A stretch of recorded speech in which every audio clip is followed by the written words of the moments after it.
Tesla is secretly working on a new redesign of the Model 3 that is codenamed Project Highland, but some people are not happy about it. In this video, we'll find out why. Big thanks to today's sponsor, Incogni.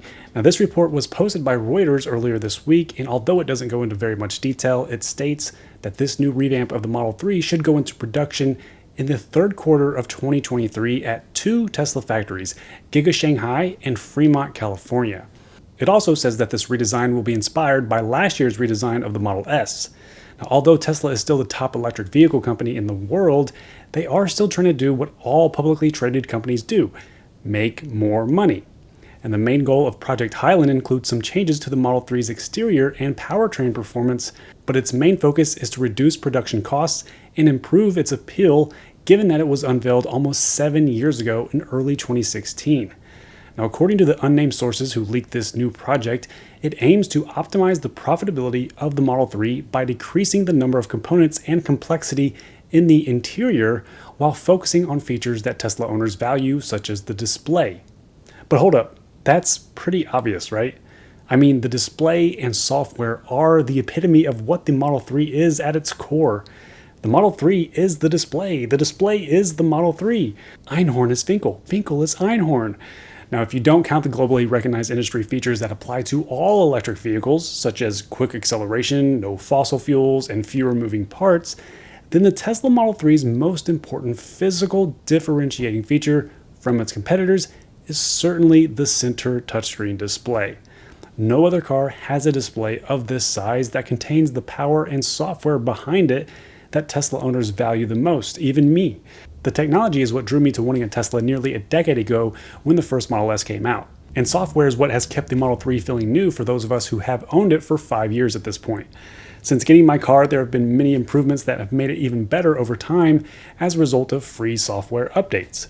For example, the pin to drive feature added an extra layer of security to the car, as did the dash cam and Sentry mode features that continuously record video from the car's cameras.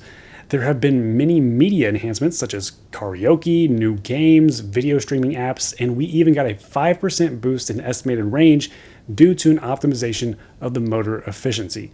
Not to mention the best part of software updates, autopilot and full self-driving capability, which makes Tesla ownership quite possibly the most exciting of any vehicle. You've probably seen all these new FSD beta version releases that come out quite frequently these days as Tesla strives to reach full autonomy. And we even receive safety improvements from software updates that include actual recalls being fixed overnight, which is awesome. But Tesla hasn't just added features to the Model 3, they've removed features over the last few years in order to cut costs, and it has upset a lot of people. Now let's briefly go over these removed features and how it relates to this new Model 3 redesign. But first, let's talk about safety. Safety is one of the main reasons I bought a Tesla Model Y for my wife, and as much as physical safety is important, digital safety shouldn't be forgotten, and today's sponsor, Incogni, helps with that. Every year, the number of data breaches continues to rise, so the chances of your data getting breached is at an all-time high.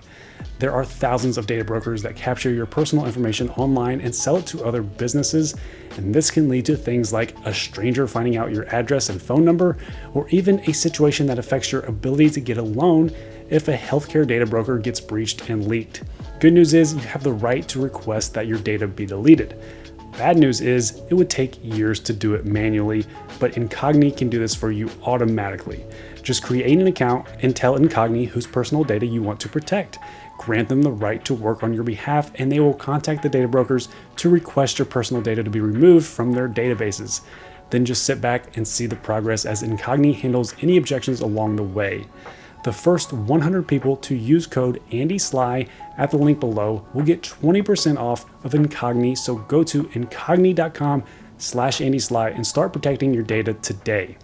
Now, here are some of the most notable features that Tesla has removed from the Model 3. The removal of all ultrasonic sensors and the removal of radar in support of the new Tesla Vision, which only relies on software and cameras. The removal of the passenger seat lumbar support. The removal of the center console tray. The removal of the previously included mobile connector, which is now an optional purchase at checkout. And the removal of the cool original glass roof that turned orange and purple when water droplets were on it.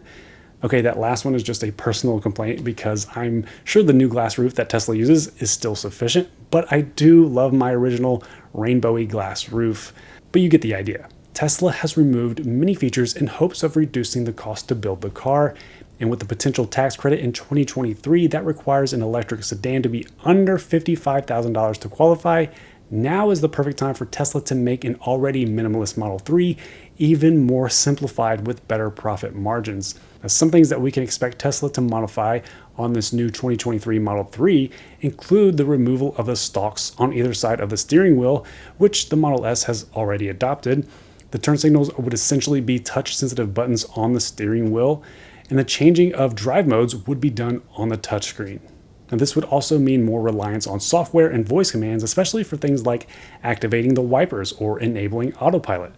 Now, although I don't think the Model 3 will get the yoke steering wheel like the Model S has, the Model 3 could follow the Texas-built Model Y and get the same structural battery pack design to drastically reduce the number of parts necessary to make the car, and it could possibly get even cheaper or smaller LFP batteries, or even a non-glass roof, which the original $35,000 base Model 3 was supposed to have. It was supposed to have a metal roof, not a glass roof, but we never did see a Model 3 without a glass roof.